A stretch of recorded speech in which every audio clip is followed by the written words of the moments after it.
মারিচের সুমন্ত্রণা প্রদান। ঔষধ না খায় যার নিকট মরণ, যত বলে মারিচ তা না শুনে রাবণ। রুশিয়া রাবণ কহে মারিচের প্রতি, কুবুদ্ধি ঘটিল তোর শুনরে দুর্মতি। নরের গৌরব রাখ মন্দ বল মোরে, আমি তোরে মারিলে কে কি করিতে পারে। আমার প্রতাপে সদা কম্পিতা মেদিনী, মনুষ্যের কিবা কথা দেব দেখতে চিনি। আসিলাম তোর কাছে কর তিরস্কার, আমার সম্মুখে মনুষ্যের পুরস্কার।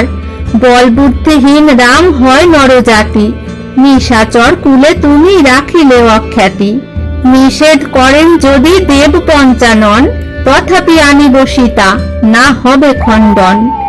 রামের লইয়া যাও দূরে ভান্ডাইয়া, শূন্য ঘর পেয়ে সীতা আনিব হরিয়া। আমার সহিত যাবে তোমার কি ভয়, যুদ্ধ না করিব আমি দেখিবে নিশ্চয়। মারিচ শুনিয়া তাহা বলিল বচন, সীতারে আনিলে হবে সবংশে মরণ। হরেছ অনেক নারী পেয়েছ নিস্তার, না দেখি নিস্তার সীতা হরিল এবার। পুত্র মিত্র একত্র বান্ধব পরিবার, এইবার সবাকার হইবে সংহার। এক স্ত্রী আনিয়া মজাইবে যত নারী, এই লোভ ছাড়িয়া চলহ লঙ্কা পুরী। সাগরের দর্প করো সাগর কি করে, সব অংশে তোমারে রাম ডুবাবে সাগরে। আগেতে মরিব আমি রাম দর্শনে, পশ্চাৎ মরিবে তুমি পরে পুরীজনে। শ্রীরাম লক্ষণেরে ভাণ্ডাব কি মায়ায়, না দেখি উপায় কিছু ঠেকিলাম দায়।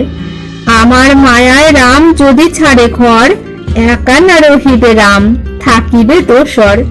যে ঘরে থাকিবে বীর সুমিত্রা নন্দন, সে ঘরে প্রবেশ করে হেন কোন জন।